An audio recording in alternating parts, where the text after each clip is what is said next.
Well, good afternoon, class. Now we are already into chapter 4, and in this particular chapter, we are going to be looking at individual differences and traits of leaders.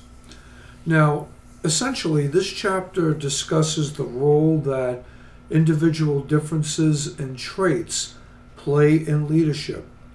Now, individual differences discussed include, in this chapter, are going to include demographic factors, values, abilities, and these abilities include intelligence and emotional intelligence, and skills, and several personality traits, including what we refer to as the Big Five: locus of control, type A, self-monitoring, Machiavellianism, and narcissistic personality.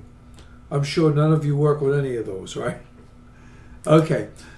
The chapter discusses individual difference characteristics, provide limits to leaders' behavior, and ability and ease of learning new behaviors and styles. The focus is to view individual characteristics as more of a self-assessment and as development tools for identifying strengths and weaknesses.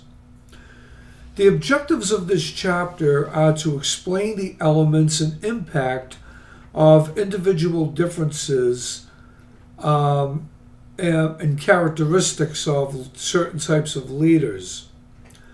We're going to be looking at leadership in action. For example, figure 4.1 and 4.2 talk about Zhang Xin. That's Zhangxin. We're also going to discuss the role demographic and characteristics play in certain types of leadership, which you will see in Table 4.1. Identify the impact of values on leadership. We will see how a person's individual values reflect on how they lead, and that is very significant. Present the relationship also in this particular chapter. The objective is to present the relationship between abilities and skills and different types of leadership, including emotional intelligence and creativity. There's been so much talk about EIs these days. Emotional intelligence has been playing such a big part in how people lead and having the ability to look at the big picture better.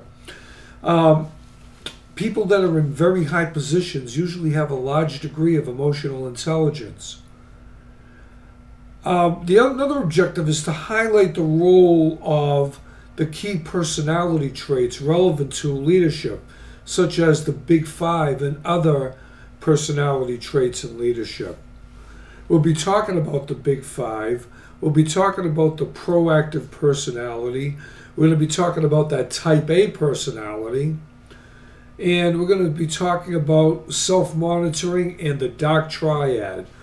If you look at table 4-5 or 4.5 and figure 4.5, you can apply what you learn from these particular models dealing with narcissistic and abusive bosses. Be able to use individual characteristics appropriately. That's going to be another objective. How do we analyze and use these particular types of characteristics as leaders? So that's kind of the overview of what this chapter is going to be about. And what I am going to do next is I am going to share an interview about a certain type of leader in my local town of Stoughton, Massachusetts, where I have lived before I moved to Brockton, Mass. And I met a wonderful and very intuitive gentleman named Jim Horan, who is the Chief Executive Officer and owner of Horan Oil. And this has gone through 3 generations, him being the third. Started with his grandfather, I believe, in the 1930s. His father worked with him in the 40s. Worked with his grandfather, not with Jim. And Jim finally took over the business, starting at a very young age, right after getting out of the military. And you will see how he learned the business, and he shared some of his knowledge with me about how to build a local business and make it successful. And he had a very unique type of leadership style, and I think you'll enjoy listening to him. So this interview will be in the reading, listening, and viewing part of this particular module.